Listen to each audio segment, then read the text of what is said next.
संगत जी, सत्संग की शुरुआत करते हैं और सत्संग करने के लिए इनवाइट करते हैं उषा बसीन आंटी को। उषा आंटी, आप प्लीज आएं और गुरु जी का सत्संग शेयर करें। जय गुरु जी। सारी संगत को प्रणाम।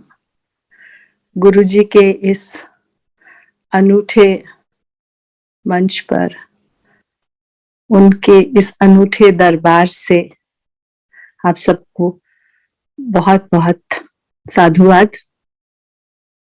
गुरु जी की कृपा से ये मंच है, गुरु जी की कृपा से हम सब हैं, गुरु जी के आशीर्वाद से ये सत्संग है।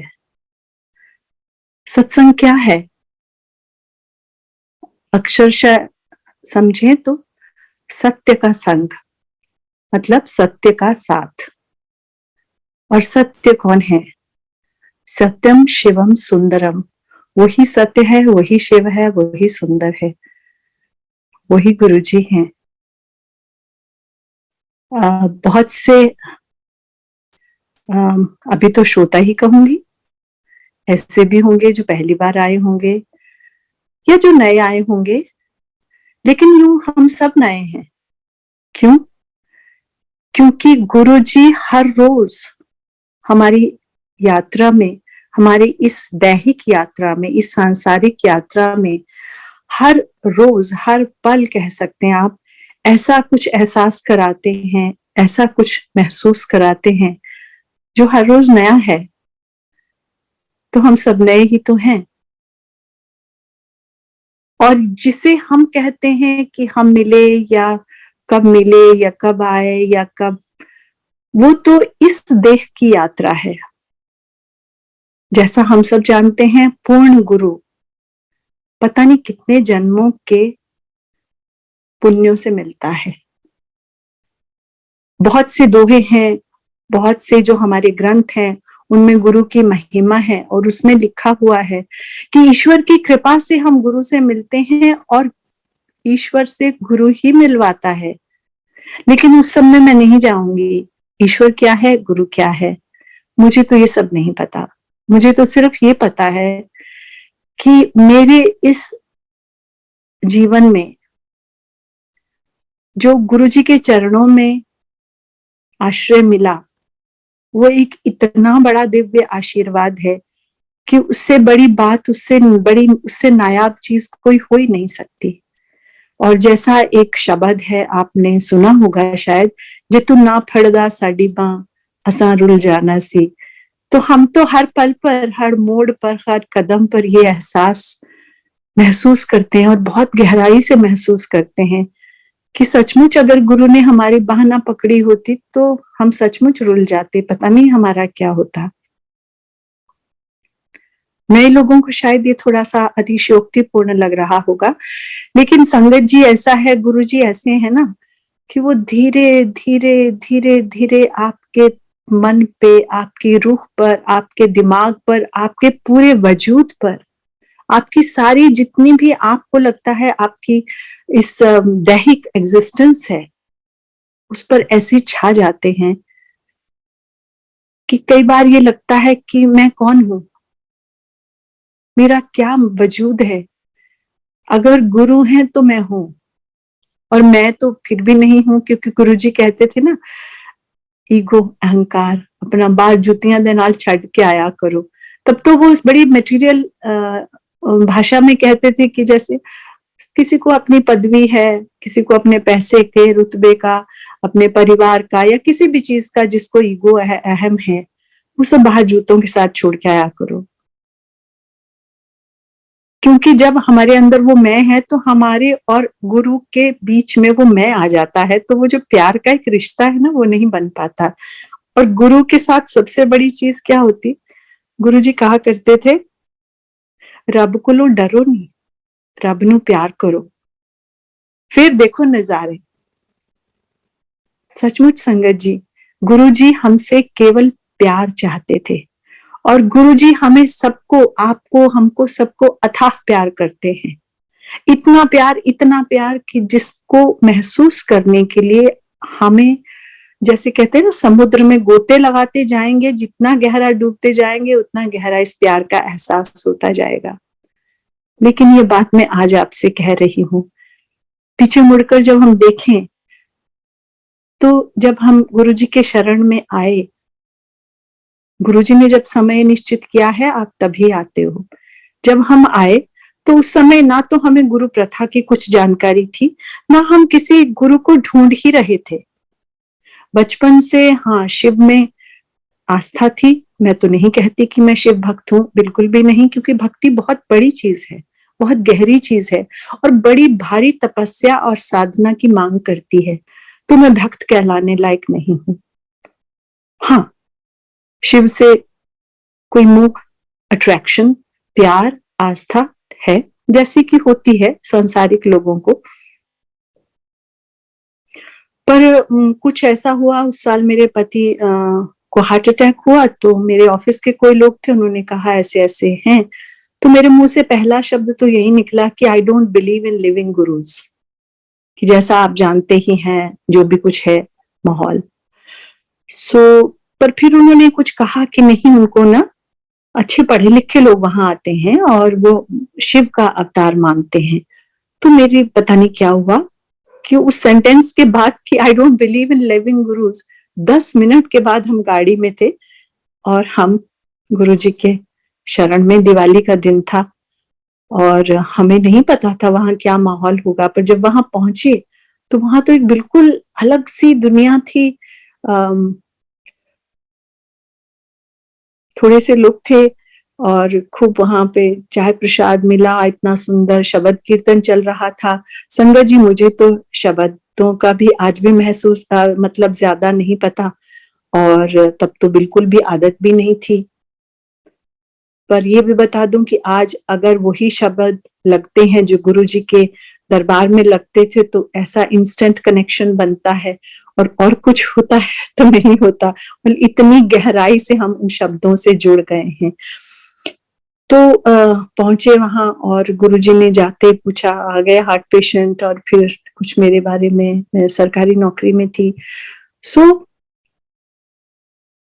पता नहीं क्या हुआ, ऐसा एक चुंबकीय शक्ति वहां कि बड़ा अजीब, बड़ा आनंद का माहौल।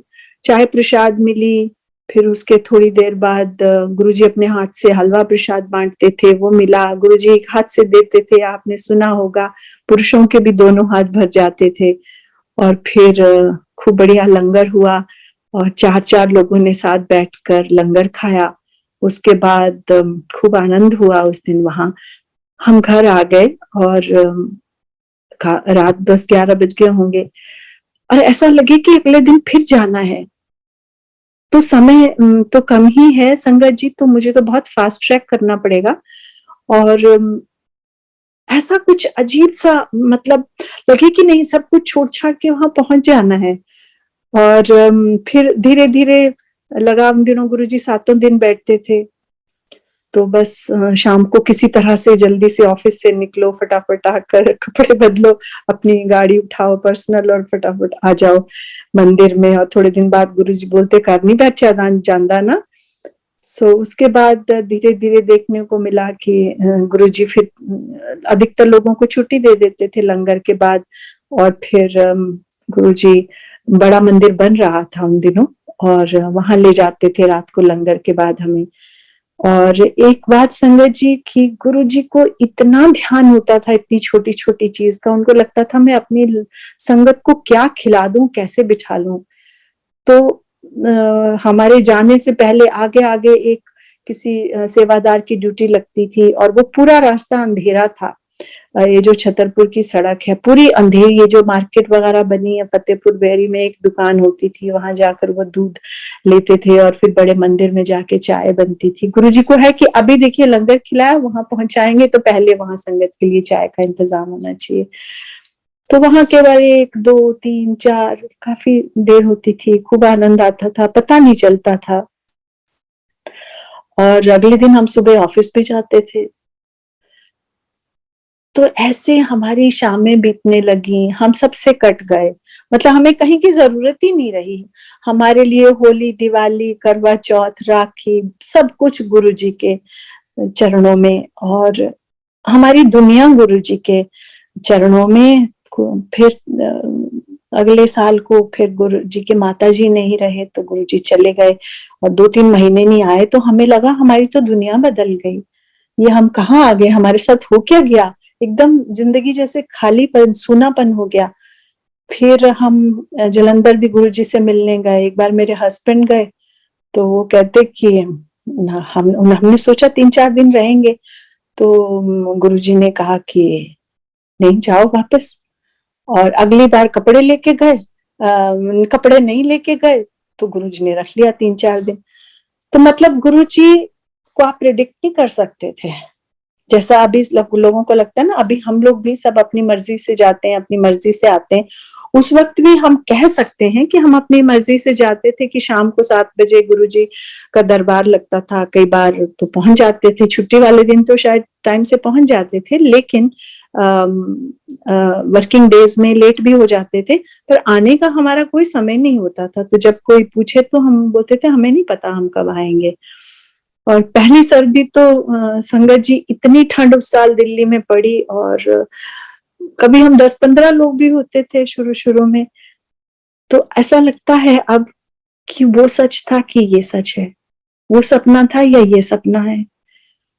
और अब तो बहुत कुछ बदल गया, अब तो वो दिन पता नहीं। पर जैसा गुरुजी ने सिखाया, हर चीज को स्वीकार करना है, और गुरुजी ने फ्लेक्सिबिलिटी सिखाई। गुरुजी ने, संगत जी, आपने अगर पढ़ा और सुना है कि चमत्कार है, पर मैं ये कहती हूँ कि वो जो चमत्कार है ना, वो गुरुजी की, जिसे कहते हैं ना हेलो, जो आपने देखा होगा भगवान की फोटो के पीछे एक हेलो बना होता है, एक दिव्य आलोक बना होता है। तो ये चमत्कार, ये ठीक करना, ये सब, ये तो गुरुजी की उन रश्मियों की एक रश्मि है। गुरुजी के तो और इतने आयाम हैं, इतने डायमेंशंस हैं, वो इतना अथाह, इतना गहरा सागर है कि आप जितने डूबते जाएंगे, आपको उतने ही बढ़िया नायाब मोती मिलेंगे, और वो मोती आपके अपने भीतर हैं, वो मोती और कहीं नहीं है। गुरुजी अक्सर कहा करते थे, जब वो कोई कुछ कहे ना, तो कहते, गुरुजी कहते थे, असली चीज तो कोई मंगदा ही नहीं। कोई कहता मेरी प्रमोशन हो जाए, कोई कहता है मेरे बेटी दा ब्याह हो जाए, कोई ये कोई वो, और असली चीज तो कोई मंगता ही नहीं।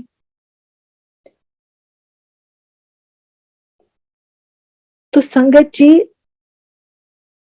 गुरुजी के साथ ये जो जर्नी है ना, ये कितनी अनूठी जर्नी है कि शायद जो इस जर्नी पे हैं वो भी आपकी जर्नी नहीं समझ सकते, पर हाँ, एक दूसरे से हम रिलेट करते हैं। लेकिन जो इस जर्नी में नहीं है, जो इस रास्ते में नहीं है, उनको लगता है कई बार कि हम कैसी बातें कर रहे हैं। पर आप मानेंगे कि आज भी जब बड़े मंदिर जाएं और ये जो फोटो सामने दिख रही है, ऐसा लगता है गुरुजी बाहर निकल के बाजू बाहर निकाल कर कुछ कह रहे हैं कि तू आ गई। अभी 4 दिन पहले की बात है। तो कई बार ऐसे हुआ है संगत जी कि आपको मंदिर में बैठे ध्यान आया, सत्संग होना है, ये बनना है, तो आप बोलते गुरुजी आप कह रहे हैं या मैं सोच रही हूँ, और फिर आपको उसका अगले दिन प्रमाण मिल जाता है कि वो तुम नहीं सोच रहे थे। मैं आपको छोटी सी, बहुत छोटी सी चीज, छोटी कहे वैसे छोटी कोई नहीं होती। गुरुजी कहते थे इतने कोइंसिडेंस कोई नहीं हुंदा, हाथ पीछे मेरी बड़ी शक्ति लगती है। एक बार मुझे मंदिर में बैठे ध्यान आया कि अभी सत्संग होना है 2 दिन बाद, और उसमें एक तो राजमा बनने हैं।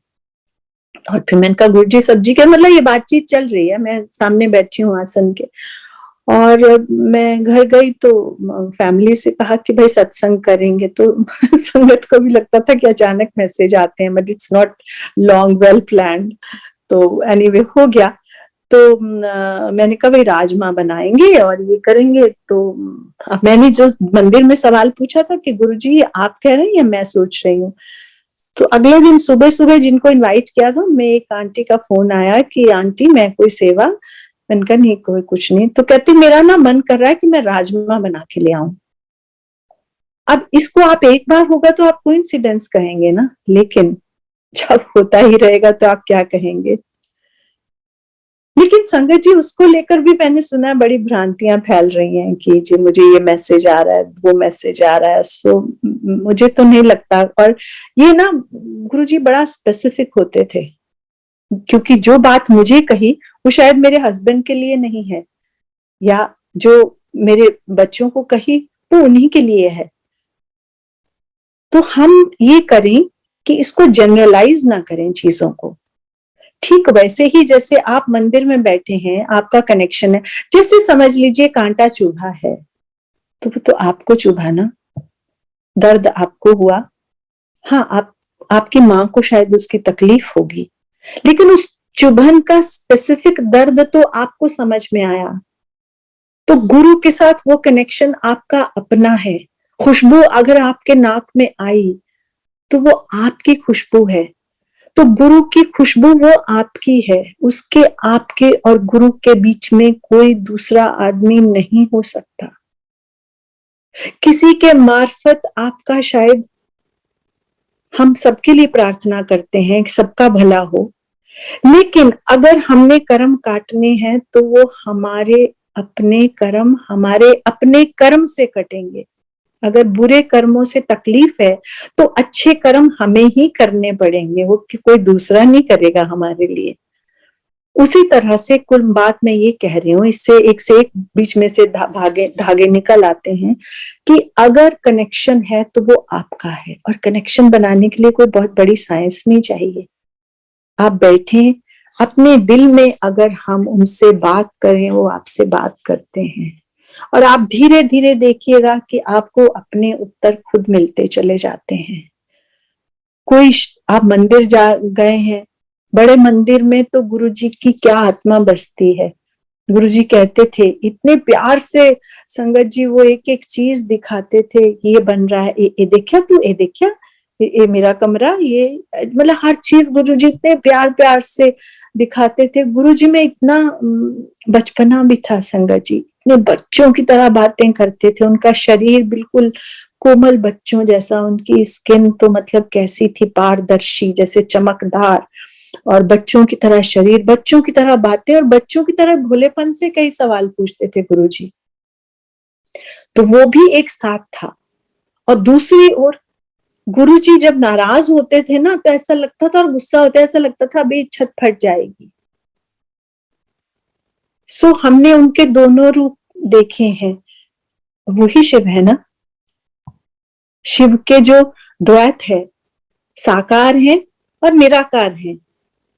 आप उनको समझ भी नहीं सकते। निराकार हैं, शिवलिंग पे हाथ फेरते चले जाइए, क्या समझ में आएगा। वो दूसरी ओर साकार भी हैं, वो शमशान में घूमते हैं और साथ में गृहस्थ भी हैं। पार्वती जी के हैं, गणेश जी के पिता हैं, कार्तिकेय के पिता हैं। तो ये जो एक बिल्कुल अलग दो जिसे कहते हैं, संग्रहहीन है, संग्रही भी है। तो ये जो दोनों ऑपोजिट, बिल्कुल ऑपोजिट कॉन्ट्राडिक्टरी चीजें हैं ना, ये हमें गुरुजी में दिखती हैं। भोलापन है, जैसे शिव का भोलापन है, मन में भोले हैं, खुश हो जाते हैं, आपको आशीर्वाद दे देते हैं। रावण को दे दिया, लेकिन उसकी काट भी खुद ही बताएंगे। सो मैं ये कहना चाहती हूं कि कोई दूसरा आदमी आपको ये एक्सप्लेन नहीं कर सकता। ये जब आप खुद उसकी यात्रा पर जाते हैं तो आपको खुद वो एक्सप्लेन होगा अपने आप से, अपने बाहरी अनुभव से भी नहीं, आपकी अंदर की आत्मा से। जो महिलाएं हैं उनको ये कह सकती हूँ कि जो माँ का मातृत्व है, जब आप बच्चे को जन्म देती हैं, उसको पालती हैं, तो आप उसको समझती हैं, वरना आप समझ नहीं सकती। तो गुरु जी के साथ बिल्कुल वही रिश्ता है हमारे लिए। तो और लोग कहते हैं ना कि भगवान है, ये है, मैं तो उस डेफिनेशन में जाना ही नहीं चाहती। भगवान कौन है? क्या आप जानते हैं भगवान क्या है? मुझे तो नहीं पता भगवान क्या होता है। क्योंकि मैंने उनको देखा नहीं है। मैंने तो सिर्फ गुरुजी को देखा है, उनको छुआ है, उनको महसूस किया, उनकी खुशबू सूंघी है। मतलब मैं तो उन्हीं को जानती हूँ। मैं शिव जी को बहुत प्यार करती हूँ, या करती थी, या हूँ, पर मैंने शिव जी को कहाँ देखा? मैंने तो उस रूप में देखा है, शिवलिंग के रूप में, या जो मूर्तियां किसी ने बनाई उनके रूप में देखा, लेकिन गुरु जी को मैंने साक्षात देखा और उनकी वो दिव्यता महसूस की। और सच पूछिए संगत जी, मैं आज भी किसी से पुराने बहुत संगत उनसे बात कर रही थी, तो मैं ये कह रही थी कि जब गुरु जी चोले में थे ना, उस समय तो हम ये इंटरनल जो चर्निंग होती है ना, एक ये सब अंदर अंदर जो चलता है, इसकी तरफ देखने का, झांकने का शायद मौका ही नहीं मिला।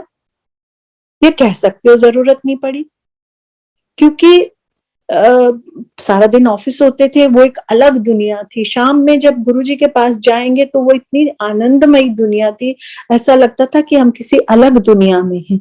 और उस वक्त गुरुजी हैं, सामने बैठे हैं, कभी बात कर रहे हैं, कभी ये है, और एज आई सेड सडनली वो बुलाएंगे और सडनली कुछ कहेंगे, तो उसी में आदमी कभी उसमें उसमें घूमता रहता था, अब ये कैसे करेंगे, ये क्या बोला गुरुजी ने, वगैरह वगैरह। तो उस समय शायद हमें जरूरत ही नहीं पड़ी ये सब सोचने की। कुछ लोग ये कहते हैं कि गुरुजी ने सोचने नहीं दिया। गुरुजी ले जाते थे, इनविटेशन देखते थे शादियों के, वहां जाना होता था, गुरुजी बाहर लेके जाते थे। जब गुरुजी ने चोला छोड़ दिया, हाँ बोलते थे ਤੁਹਾਨੂੰ पता नहीं ਤੁਹਾਨੂੰ की मिलिया है, जब मैं चले जावांगा ना फिर ਤੁਹਾਨੂੰ समझ आएगी। सो हम सोचते थे कहाँ चले जाएंगे, और हमें लगा कि गुरुजी पंजाब चले गए थे जब माता जी नहीं रहे, तो वैसे ही पंजाब वाली संगत आती थी, बोलती थी हम तो गुरुजी को वापस ले जा रहे हैं, दिल्ली वालों ने रख लिया है। सो हमें यही लगता था, इतना थोड़ी सोचा था ऐसा हो जाएगा हमारे साथ। तो जब गुरुजी ने चोला छोड़ दिया, उन दिनों की तो बात छोड़ दीजिए, तो कैसे हमारा समय बीता, क्या हमें लगा। अभी भी बहुत बार लगता है जब इंसान जिंदगी के बड़े उतार चढ़ाव में होता है कि गुरुजी सामने होते तो पूछ लेते, फिर लगता है कि नहीं, इसमें हम अपने गुरु को रुसवा कर रहे हैं। उन्होंने तो कहा ना, सब मैं हूं, लोग मेरी फोटो नाल गल्लां करनगे, ये गुरुजी ने कहा था। तो उनके सामने, फोटो के सामने बैठिए और बात करिए। और यकीन मानिए संगत जी, मैं कोई बहुत भारी तपस्या नहीं करती, मैं रोज कोई बहुत समय नहीं बिता पाती बैठकर गुरुजी के सामने, पर बैठो थोड़ी देर भी तो गुरुजी हमेशा संदेश देते हैं, गुरुजी हमेशा आपको गाइड करते हैं। हाँ ये है, गुरुजी कहते थे सरेंडर, सरेंडर, समर्पण। सो सरेंडर कहते हैं लोग, करते हैं, मैं तो नहीं कहूंगी कि मैं कर पाई हूं, कोशिश हर कोई करता है, क्योंकि सरेंडर एक बहुत भारी तपस्या है। सरेंडर, समर्पण बहुत गहन, बहुत गंभीर, बहुत ही एक कठिन तपस्या है। जब आप कहें कि मैं नहीं हूं, जो कहे तू है, तू ही है। ये कहना सब कुछ आसान है, रोज आरती करना बहुत आसान है कि हाँ मेरा, मुझ में कुछ नहीं, जो कुछ है सो तेरा। पर क्या हम सचमुच वो कर रहे हैं? क्या हम सचमुच वो कह रहे हैं? नहीं। क्या सचमुच हम अपने गुरु को प्यार कर पा रहे हैं? अगर हमें गुरु का आशीर्वाद चाहिए ना, तो हमें इस चीज को सचमुच बनाना होगा। और गुरु जी कहते थे ना, जो मैंने कहा प्यार करो, तो संगत जी अगर आप प्यार करें, प्यार की भावना जगाएं, आप गुरु जी आपको, आप कहते ना, आप एक कदम चलें, गुरु जी 10 कदम चलेंगे और प्यार करेंगे। और अगर हम ये कहते हैं, सत्संग करते हैं, संगत आई है, वो गुरु का रूप है, तो फिर संगत से भी प्यार करिए, तो फिर तो सबसे ही प्यार करिए ना। ऐसे ही हमारे मन के जो भेदभाव हैं, उनको हटाने के लिए गुरुजी कई कुछ करते थे। एक तो ये है कि 4 लंगर, 4 लोग एक थाली में खाते हैं। बहुत मुश्किल होता है लोगों को, शुरू में बहुत मुश्किल होता है, लेकिन आप उसमें गहराई में जाएं तो गुरुजी बोलते थे, एक जगह है जिथे एक सेक्रेटरी अपने ड्राइवर दे नाल खाना खांदा है। सो आपके, हमारे गुरुजी ने ना इतने सरल तरीके से समझाया, दिखाया कि जिंदगी को जीना कैसे है। व्यवहार कैसे करना है। एक तो ये कि लोगों से जुड़ना कैसे है। मैं तो अक्सर अपने बच्चों के साथ भी बात करती हूँ कि गुरुजी को देखो, गुरुजी के दरबार में एक सिंपल से सिंपल हाउसवाइफ या कोई भी पुरुष स्त्री और इंडिया के टॉप जनरल्स, इंडिया के टॉप डॉक्टर्स, इंडिया के टॉप पॉलिटिशियंस, इंडिया के टॉप ब्यूरोक्रेट्स, कौन वहां नहीं गया और सबको लगता है गुरुजी मेरे हैं। मतलब आप ये सोचिए, उस कैनवस को देखिए कि कितने बड़े कैनवस पर गुरुजी की का कनेक्शन है। तो उनका हर व्यक्ति के साथ व्यवहार अलग होता था संगत जी। अगर गाड़ी कहीं जानी, हम कहीं गए, समझ लीजिए आउट स्टेशन लेके जा रहे हैं हमें, और बोला इतने लोग शादी में जाएंगे या कुछ जा रहे हैं, तो कई बार तो गुरुजी के साथ ही जाते थे। पर जब अपनी अपनी गाड़ियों में, तो वो डिसाइड करते थे किसकी गाड़ी जाएगी और कौन चलाएगा। जरूरी नहीं है जिसकी गाड़ी जाएगी वो चलाएगा। तो वो अपने हिसाब से लोगों को जोड़ते थे। मैं तो कहूंगी कि इतनी भारी साइकोलॉजी उसके पीछे है, इतनी भारी साइंस है। ये कोई मतलब ब्लाइंड फेथ नहीं है, नो, बहुत भारी साइंस है, बहुत भारी इंजीनियरिंग है गुरुजी की। गुरुजी की जो मैनेजमेंट है ना संगत जी, वो आप बड़े बड़े मैनेजमेंट स्कूल्स में नहीं समझ सकते। उनकी मैनेजमेंट, उनका जो इंटरेक्शन है, उनका जो कम्युनिकेशन है, इवन सांसारिक कम्युनिकेशन, स्पिरिचुअल की बात छोड़िए, जो सांसारिक कम्युनिकेशन है वो भी बड़े बड़े कम्युनिकेशन एक्सपर्ट की समझ से बाहर है। कौन है जो ऐसे एक एक सेंटेंस में, दो दो सेंटेंस में, दो दो शब्दों में ऐसे कम्युनिकेट कर दे कि ये एक सिंपल 10 पढ़े आदमी को और इतने इतने बड़े साइंटिस्टों को, टॉप ब्यूरोक्रेट्स को, जनरल्स को, सबको अपने साथ जोड़ ले, उनको लगे ये मेरे हैं। सो वो साइकोलॉजी है।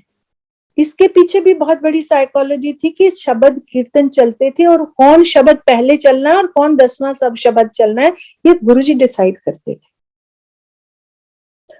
जाहिर है गुरुजी ने चोला छोड़ा है जगह जगह, वो उन्होंने कहा भी था घर घर सत्संग होंगे।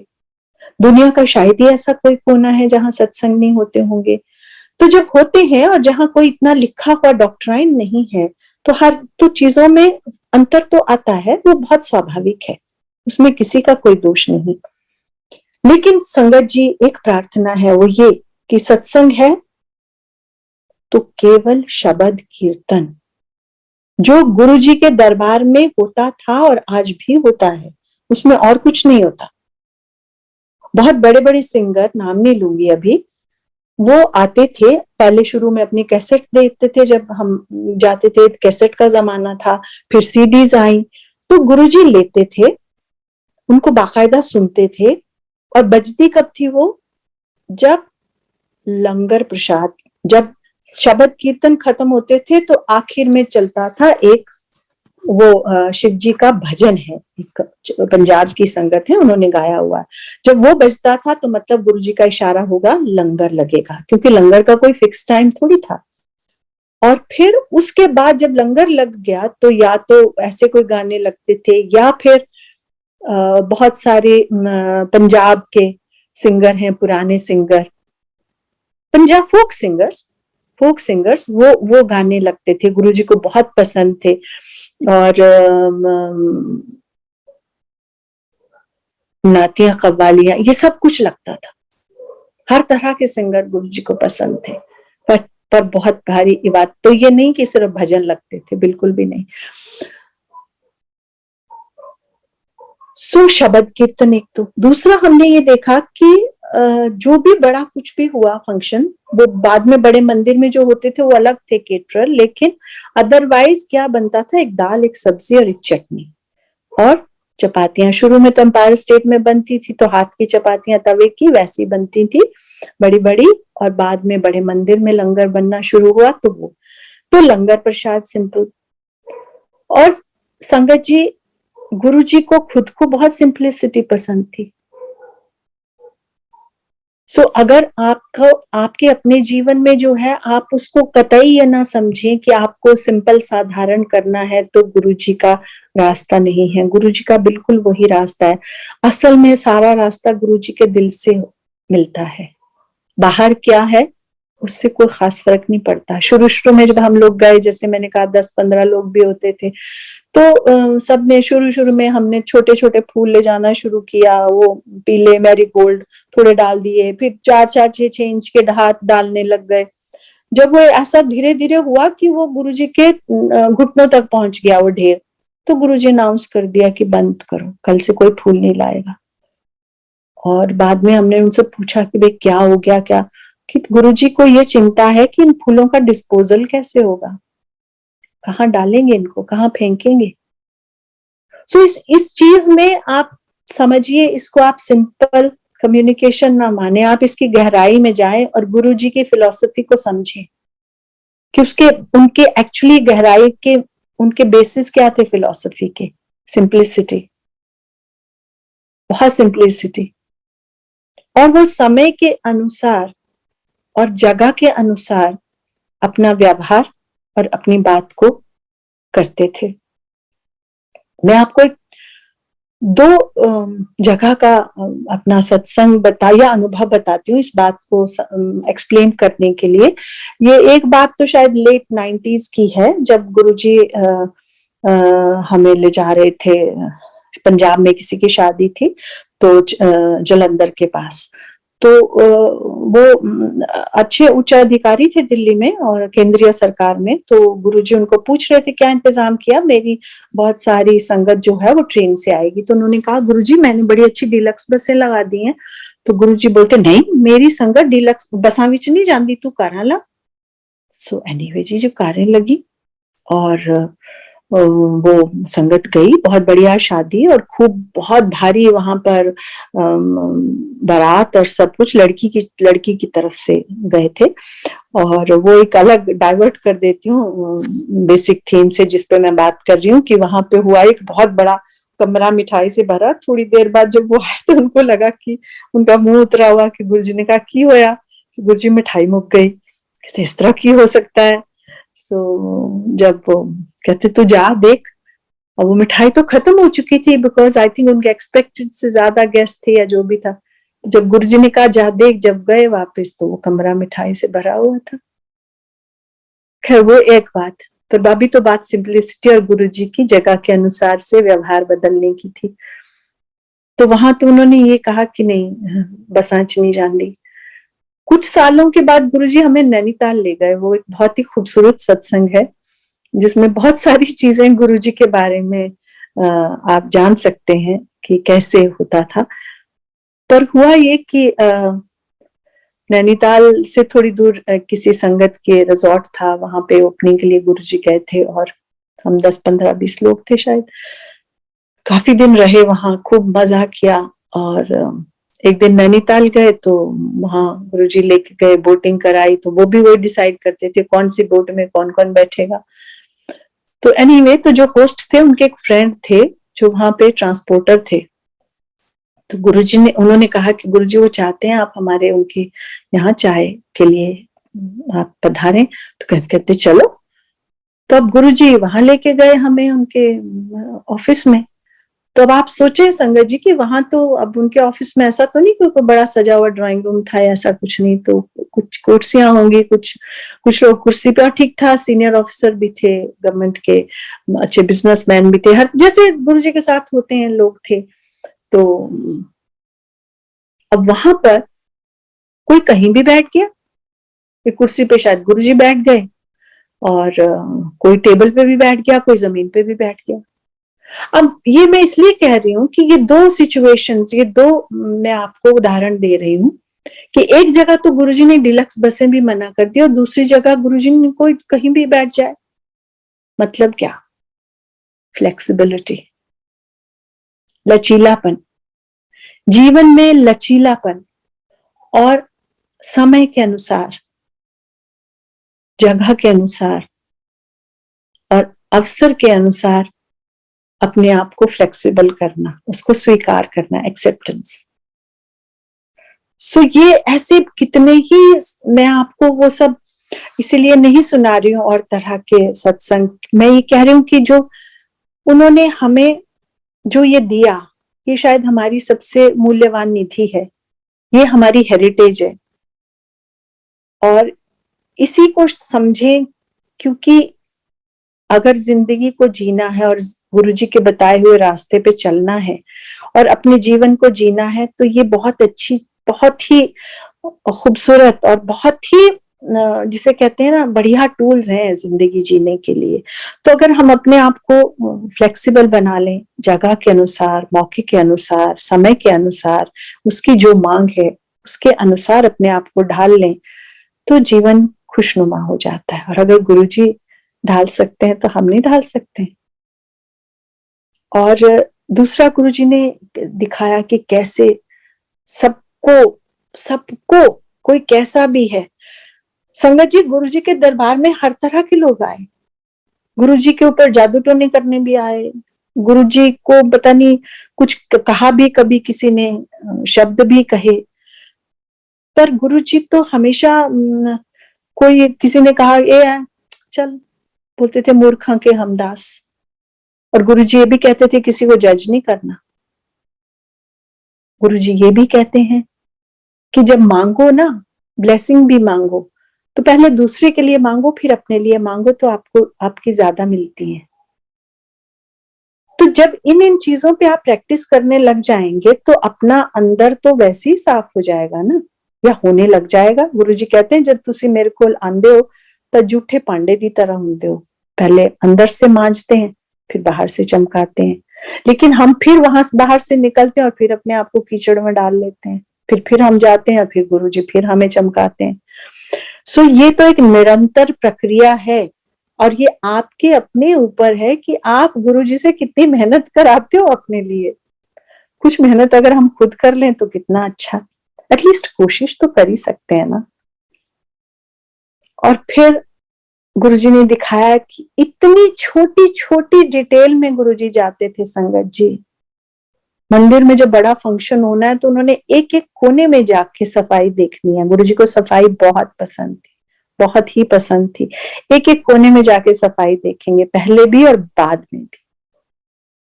और वहां गुरुजी बैठते थे, हम उनके सामने बैठकर लंगर कर रहे होते थे। शुरू में कहते अच्छा एनू होर दो, एनू होर दो, तो कोई बोले कि नहीं मैं तो और नहीं खा सकती, मेरे मैं जैसे हम लोग रिजिड हो जाते हैं तो हम अपने साथ कुछ चीजें अटैच कर लेते हैं कि भाई मेरा तो ये स्टाइल है, या मैं इतना ही खा सकती हूँ, या मैं इतना ही कर सकती हूँ। तो वो गुरुजी सिखाते थे, जैसे कोई लेडी है उनको बोला कि खा ले, उनको बोला 2 रोटी और दिलवा दी, तो उन्होंने चुपके से एक अपने पर्स में रख ली और चली गई। अगली बार आई तो गुरुजी को बोला गुरुजी इतना ठीक हो गया, कहते वो जरा तू पर्स छुपा के लै गई सी, वो भी खाया हुंदा तो पूरा ठीक हो जाती। मतलब ये कि जैसे रबर को हम खींचते चले जाते हैं, वैसे हमारा तन मन भी वैसा है। अगर हम उसको थोड़ा सा खींचे, मेहनत और कर लें तो शायद और ज्यादा अच्छा हो जाएगा। तो दूसरा ये कि गुरुजी ने सिखाया कि अपने आप को रिजेक्ट नहीं करना, अपने आप को ये नहीं करना कि नहीं मैं ऐसा नहीं कर सकती या मैं वैसा नहीं कर सकता। तो ये भी गुरुजी ने सिखाया। दूसरों को प्यार करना गुरुजी ने सिखाया। समर्पण तो बोलते ही थे गुरुजी बार बार। और ये कि प्यार करो। अब गुरुजी के वैसे गुण जो है, दिव्यता है, उसकी तो बखान भला कौन ही कर सकता है। वो तो आप लगे रहो तो नहीं कर सकते। एक बार की क्या है, जो देखिए जो अक्सर हमें तकलीफें होती हैं, उसके पास ये है, मेरे पास ये नहीं है। इसका भी गुरुजी ने एक बहुत सुंदर सिखाया था कि एक बार चरण सेवा में थी मैं, तो कोई आए, बहुत वीवीआईपी थे इंडिया के, तो बोलते कि जी गुरुजी हमारे उधर आए। तो गुरुजी ने पूछा कौन है, तो मैंने बताया गुरुजी ये हैं। तो कहते की चाहते, मैं क्या गुरुजी वो कहते हैं कि आप उनके यहाँ आए। तो कहते जिन्हें आना इत्थे आए, असी मतलब जिन्हें आना इत्थे आए। तो मैंने उनको कहा जी कि गुरुजी का कहना है कि उनको कहें यहाँ आशीर्वाद लेने यहाँ आए। तो ठीक है, वो चले गए। तो मतलब बाद में गुरु जी के साथ में कहते असी की लेना, मतलब ठीक है बड़े हैं तो ठीक है, असी की लेना, मतलब हमें क्या लेना है। थोड़ी देर बाद जब वो चले गए, उसके थोड़ी देर बाद गुरु जी फिर बोले असी की लेना, क्यों असी की लेना। थोड़ी देर बाद फिर बोले गुरु जी, क्यों उषा आंटी असी की लेना।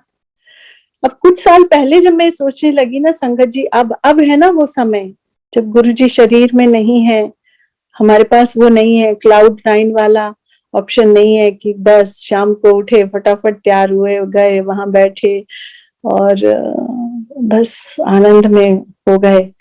तो अब ये है कि उन दिनों को याद करते हैं, और जब आप याद करते हैं तो फिर आप गुरु जी के हर कॉमा, हर फुल स्टॉप को, हर गुरु जी की आंख उठाना और हर गुरु जी का छोटा सा इशारा, वो सब ध्यान आता, वो क्यों हुआ था, ऐसे क्यों हुआ था। तो ये इंटरप्रिटेशन शुरू हुई है। तो मुझे आया एक बार कि गुरु जी कहते, तो गुरु जी ने 3-4 बार क्यों बोला, क्यों असी की लेना, फिर थोड़ी देर बाद क्यों शांति असी की लेना। तो मुझे लगा कि दुनिया के तो सारे जितने धंधे हैं, उलझने हैं, क्लेश हैं, वो इसी से है ना कि लोगों को लोगों से लेना होता है। पर सच पूछिए तो हमें क्या लेना।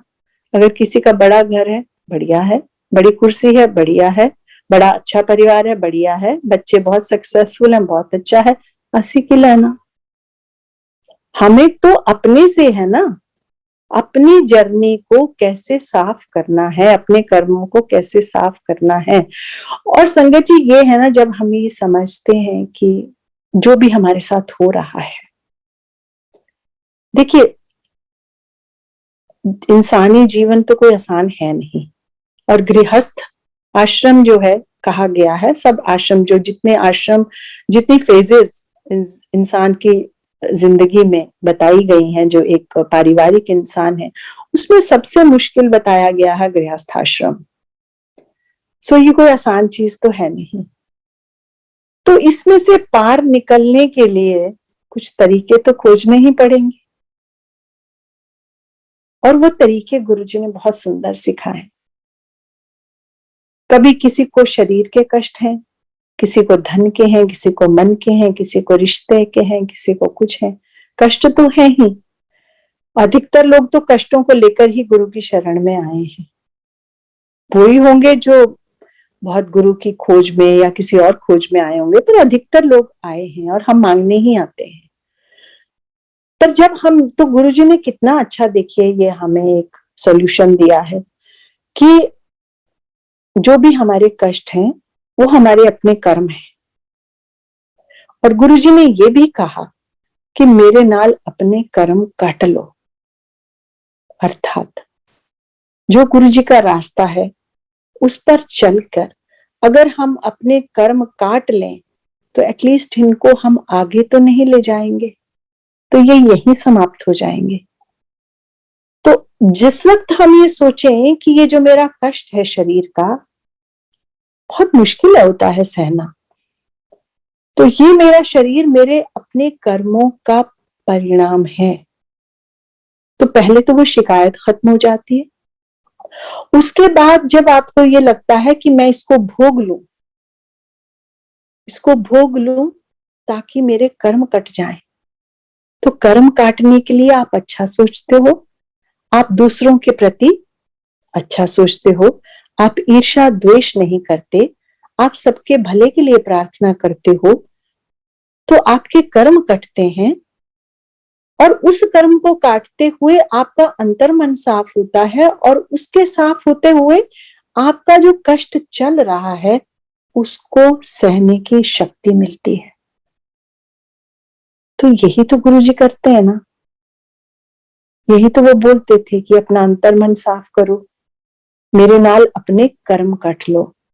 और संगत जी ये भी तो है, गुरुजी बोलते थे तुम्हें 90% तो गुरुजी अपने ऊपर लेते हैं, और वो हमने देखा है जब वो लोगों के कष्ट अपने ऊपर लेते थे, आज भी लेते हैं, तो वो कितने शारीरिक कष्ट में से गुजरते थे संगत जी, मैं आपको बता नहीं सकती कितना उनको शारीरिक कष्ट होता था। जब वो किसी की तकलीफ, किसी की बीमारी दूर करते थे, तो कोई तो लेगा ना। अगर उस व्यक्ति का कर्मों का वो फल है, और वो कर्मों का फल गुरु ने एक चुटकी में ठीक कर दिया, तो वो जो कर्मों का जो भी है हिसाब किताब, वो कोई तो अपने ऊपर लेगा, तो वो गुरु ने अपने ऊपर लिया, तो गुरु ने वो कष्ट भोगा। तो गुरु ने जब किसी का कैंसर ठीक किया, कभी उनको उल्टियां हुई, कभी उनको कुछ हुआ, कभी मतलब बहुत तकलीफ उनको होती थी संगत जी। तो मतलब कर्म तो हमारे, कष्ट गुरु को। तो अगर हम अपने कर्म साफ कर लें और हम ये कहें कि ये मेरे कर्मों का फल है, चाहे मेरे तन के कष्ट हैं या मेरे रिश्तों के कष्ट हैं या मेरे मन के कष्ट हैं या धन के कष्ट हैं, ये मेरे अपने कष्ट हैं, मेरे अपने कर्म हैं, तो फिर वो शिकायत दूर हो जाती है कि मेरे साथ ऐसा क्यों हो रहा है।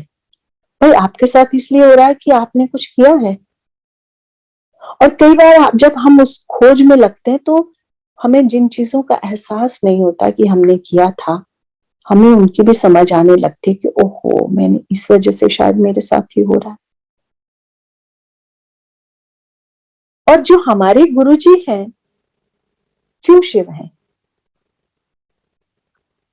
इसलिए भी शिव हैं कि वो त्रिकालदर्शी हैं। उनको देखिए, पीछे का तो हर कोई बता देता है, मतलब बहुतों ने बताया, आगे का नहीं बता सकते। भविष्य, भृगु कितने बड़े ऋषि हुए, विष्णु को लात मारी ना, तो उनको है कि आगे का नहीं बता पाएंगे। सो भविष्य बताना, भविष्य दृष्टा हमारे गुरुजी हैं। हमारे साथ कितने सत्संग है संगत जी, जो उन्होंने कोई शब्द बोला, जो कोई वाक्य बोला, उस वक्त समझ नहीं आया, हाँ जी गुरुजी मुझे तो ये था कि मुझे पंजाबी नहीं आती, अभी भी मैं जो कोट अनकोट गुरुजी की पंजाबी करती हूँ, बाकी मैं पंजाबी नहीं बोल पाती हूँ। और गुरुजी के साथ गुरुजी बहुत तेज तेज बोलते थे, जल्दी जल्दी मतलब, और बहुत ठेठ पंजाबी बोलते थे, तो बोलते थे तो जी गुरुजी, फिर गुरुजी मेरे को धीरे धीरे आस्था दोबारा रिपीट करते थे, कई बार गुरुजी तीसरी बार रिपीट करते थे, और जब भी उनको कई बार लगता था तीसरी बार की इसकी समझ में नहीं आ रहा, तो गुरुजी चल छड़ रहने दे।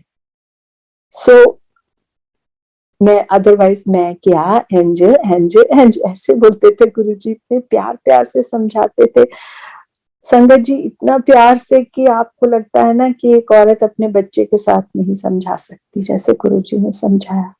जैसे गुरु, और बिन बोले कि मैं तुम्हें समझा रहा हूँ, वो इतने इतने ही बाल सुलभ ढंग से, इतने जिसे कहें इनडायरेक्ट ढंग से आपको चीजें समझा गए कि आपको जीवन कैसे जीना है।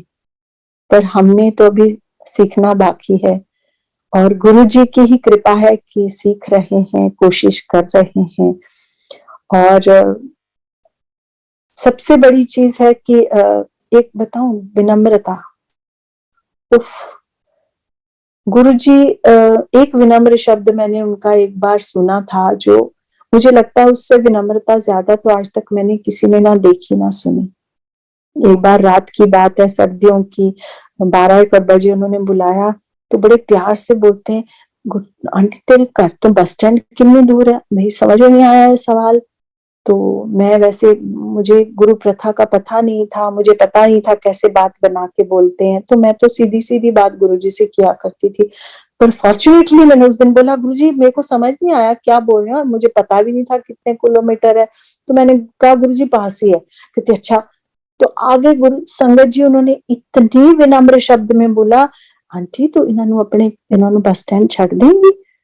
तो मैं तो वहां 3 लेडीज थी, तो समझ में आया, थोड़े से लोग थे कि वो चंडीगढ़ से आई हैं, जनवरी का शायद महीना था, कड़ाके की ठंड। तो मैं कहा जी गुरुजी, पर वो इतनी विनम्रता से उन्होंने मुझे कहा कि मतलब मैं क्या आपको बताऊं, कि इंसान को शर्म आ जाए, सुनते हुए शर्म आ जाए कि गुरुजी मुझे ऐसे क्यों बोल रहे हैं। तो मैं पीछे आई, मैंने अपने हस्बैंड से कहा कि ऐसे कहते, तो तुम जाके बोलो कि कभी अभी तो छुट्टी नहीं हुई, पता नहीं जब भी छुट्टी होगी उसके बाद 1 घंटे बाद घर पहुंचेंगे, फिर इनको वहां छुड़वाएंगे, तो बहुत दूर है, तो इतनी ठंड है, तो बोलो गुरुजी हम इनको घर पे रख लें। तो हम गए, और मैंने कहा गुरुजी हम उनको अपने घर पे रख लें? हाँ हाँ गुरुजी बड़े खुश हुए, आओ आओ। सो हमारे साथ गई हमारे घर, तो बिस्तर बिस्तर में बैठ गई और वैसे बातें शुरू हो गई। तो ये जो पीला चोला संगत जी आप देखते हैं, जो पीला है जिसमें नीचे बॉर्डर है, बहुत बहुत स्वरूप है गुरु जी के उस चोले में। तो मुझे याद था जिस दिन वो पहना था गुरु जी ने, तो बहुत मतलब मजा आया था। और गुरु जी की खूबसूरती तो देखे नहीं बनती थी, ऐसा लगता था नजरें नहीं हटाओ। और नुसरत फतेह अली खान का है ना, तो और गुरु जी को पसंद भी बहुत थे नुसरत फतेह अली खान, इतना भारी कलेक्शन। सो वो पहना था। तो जब वो रात को बात चली तो उनमें से एक लेडी बोली कि उस दिन गुरुजी ने वो पीला चोला तो दिल्ली चंडीगढ़ में पहना और ऐसे ऐसे हुआ, और वो हमारे आए, मेरे बेटे ने ये बोला। तो मैंने कहा नहीं, गुरुजी ने तो पीला चोला जब पहना तो दिल्ली में थे कि नहीं चंडीगढ़ थे। मैंने कहा नहीं, दिल्ली थे। और इतना मुझे स्ट्रेंज लगा एक सेकंड के बाद कि मैं क्यों इनसे ऐसे बात कर रही हूँ, हम लोग क्यों आर्ग्यू कर रहे हैं। तो क्योंकि अचानक मुझे आया कि गुरुजी के पास जाने से पहले मैंने वो किताब पढ़ी थी, ऑटोबायोग्राफी ऑफ अ योगी, और उसमें था कि गुरुजी ये तो मतलब एक समय पर एक से ज्यादा जगह रह सकते हैं। तो उस दिन वो एहसास हुआ। और मेरे सामने ही उन्होंने किसी को कहा था कि ऑटोबायोग्राफी ऑफ अ योगी पढ़नी चाहिए, तो मैंने तो पढ़ी हुई थी। तो पर anyway I didn't go back to it. तो उस दिन वो एहसास हुआ। एनीवे जी उनके साथ हुई 3-4 बज गए सुबह के, शायद 4-5 बजे। तो फिर मैं थोड़ा सो गई और मैं तो ऑफिस चली गई, उनको छुड़वा दिया बस स्टैंड। और मैं रात को शाम को हम फिर गुरु जी के पास गए। जैसे एम्पायर स्टेट की सीढ़ी से मैंने पांव उतारा तो गुरु जी जोर से कहते, फिर तू 5 बजे तक मेरे गप्पा मारिया। अब संगत जी ये सत्संग मैंने आपको एक छोटा सा सत्संग सुनाया ये बताने के लिए कि किस तरह से एक सत्संग में से, उस समय तो हम सत्संग नहीं बोलते थे, हाँ, तो कि इस घटना से या जो भी कह लें, उससे कितनी चीजें निकल कर आती हैं एक एक में से। एक ये आ गई देखिए ऑटोबायोग्राफी ऑफ योगी की, दूसरी एक तो शुरू में पहले विनम्रता की आ गई, हो सकता है छोटा मोटा टेस्ट भी रहा हो। और फिर आखिर में जब हम पहुंचे तो ये आ गया कि जो आप घर में कर रहे हैं गुरु जी को वो सब पता है। सो ऐसे ऐसे करके धीरे धीरे धीरे धीरे गुरु जी का जो स्वरूप आपके ऊपर छाता है। पर ये सब है जिसे कहते हैं ना, ऊपर से सूर्य की किरणें तो सब पर गुजर रही हैं, सब पर पड़ रही हैं। कोई अपनी आंख बंद कर लेता है, कोई अंधेरे कोने में अंदर छुप जाता है, तो सूर्य की किरणों का क्या दोष। वैसे ही गुरु की महिमा तो सब पर है। पर क्या मेरा दामन पाक है, क्या मेरी झोली उतनी साफ है कि उसमें सब आ जाए। और क्या इतना बड़ा है, क्या मेरा दिल इतना बड़ा है कि उसमें सब आ जाए। सो सवाल तो खुद से करने होते हैं संगत जी। और जैसे मैंने कहा ये यात्रा तो कठिन है, सबके लिए कठिन है। हाँ गुरु जी शक्ति देते हैं, पर मुझे लगता है जो शक्ति प्यार से आती है, जो शक्ति खुद को भीतर से मांझने से आती है, फिर जो आस्था बनती है गुरु जी से कि हाँ फिर लगता है कि नहीं जो हो रहा है वो देख रहे हैं और जो होगा वही मेरे लिए अच्छा है। तो आपको स्वीकार करने की एक शायद समझ आ जाती है, और ये स्वीकार करना कि जो कुछ है ये मेरा कर्म है, ये जो कुछ हो रहा है मेरे साथ ये मेरे अपने कर्म है। ऐसा कभी नहीं कि मेरे ही साथ क्यों हो रहा है, ऐसा कुछ नहीं। और जो उसकी जर्नी है वो उसकी है, जो मेरी जर्नी है वो मेरी है। जैसे मेरा नाक उसके जैसा नहीं, जैसे मेरा चेहरा उसके जैसा नहीं, तो वैसे मेरा जिस आप चाहे शब्द इस्तेमाल करना तो भाग्य ही सही शब्द। तो मेरा भाग्य उसके जैसा कैसे हो जाएगा, चाहे वो 2 बहनें हो, चाहे कोई भी हो। और जब हम स्वीकार कर लेते हैं तो मुझे लगता है गुरुजी को बहुत अच्छा लगता है, गुरुजी बहुत प्यार करते हैं। और अभी तो बहुत कैन से कि बहुत इन आसान भी है। जब गुरुजी चोले में थे संगत जी, चीजें कोई इतनी आसान नहीं थी। मतलब कब आपसे गुरुजी क्या कह दें कोई पता नहीं था। और बहुत से बहुत अच्छे भक्त जरा सी छोटी सी बात पे गुरुजी एकदम से नाराज हो जाते थे, और बहुत नाराज हो जाते थे। कितने नाराज हो जाते थे मैं आपको क्या बताऊं, अब तो समय भी नहीं है, बहुत सारे सत्संग है कि। और एक सबसे बड़ी चीज आप ये समझ लीजिए कि जो कुछ भी है, आप जैसे हैं, अच्छे हैं, भले हैं, बुरे हैं, गुरुजी के हैं, हम उनके हैं, वो हमारे हैं। Guruji was very possessive about his sangat. एक बार उन्होंने आपका दामन थाम लिया ना, तो वो छोड़ते नहीं है। वो ऐसे ही हैं जैसे, क्षमा करें इमीडिएटली विजन जो आ रहा है मुझे ये, कि जैसे गाय है ना, वो एक खूंटे की है, तो उस पर एक रस्सी है, वो घास चराने के लिए चारों तरफ जाती है, लेकिन जब वो अपनी सीमा से बाहर जाती है तो खींच पड़ती है उसके गर्दन पे। तो हम लोग यूं भटक जाते हैं। तो वो जो हमें जहां बंद गए ना हम, तो यही हमारा स्थान है, यही हमारा बहिष्ठ है, यही हमारा स्वर्ग है। और सचमुच संगत जी, जब कभी मंदिर में, बड़े मंदिर में जाके ध्यान लगता है तो लगता है यही स्वर्ग है, इससे अलावा स्वर्ग है कहीं नहीं। इतनी शांति, इतनी तसल्ली, इतना आनंद, जिसे कहते हैं ना परमानंद, जो हम पढ़ते थे, किताबों में पढ़ते हैं आज भी, वो परमानंद हमें गुरु जी के आगे, जब गुरु जी शरीर में थे तब भी कह सकती हूँ कि अब भी महसूस किया है। और हम सब बहुत भाग्यशाली हैं कि गुरु जी ने हमें अपनी शरण में रखा है। बस ये है कि हम ये मांगे कि सबको सद्बुद्धि मिले, सब एक दूसरे से प्यार करें, सब एक दूसरे का भला चाहें। हम किसी का कर सकें तो भला अवश्य करें। गुरु जी कहते थे किसी का बुरा ना करो, हो सके तो भला करो, वो करें ताकि हमारे कर्म कटें। और हम बहुत भाग्यशाली हैं कि कर्म कटवाने वाले सामने हैं। और बड़ी कृपा है गुरु जी के इस मंच की, गुरु जी के मंदिर की, जहाँ हमारी भी रूह बसती है, जहाँ हमें भी लगता है कि बस ये हमारी जगह है, ये हमारा मायका है, यहाँ हमारे माँ बाप हैं, यहाँ हमारे सखा हैं, यहाँ हमारे एडवाइजर हैं, यहाँ हमारे फ्रेंड है, कुछ भी नाम दे दीजिए, वो सब कुछ है, वो सब कुछ है। सो बहुत बहुत कृपा गुरु जी कि इस जन्म में आपने ये भी दिखाया। और आखिरी बात मैं अक्सर कहती हूँ कि मेरे 3 जन्म है इस शरीर में, एक गुरु जी के पास आने से पहले, एक गुरु जी जब चोले में थे तब, और एक अब जब गुरु जी चोले में तो नहीं है लेकिन निरंतर साथ हैं, निरंतर बाह पकड़े हुए हैं, और हमेशा पकड़े रहे, सबकी पकड़े रहे, उनका हाथ सबके सिर पर रहे।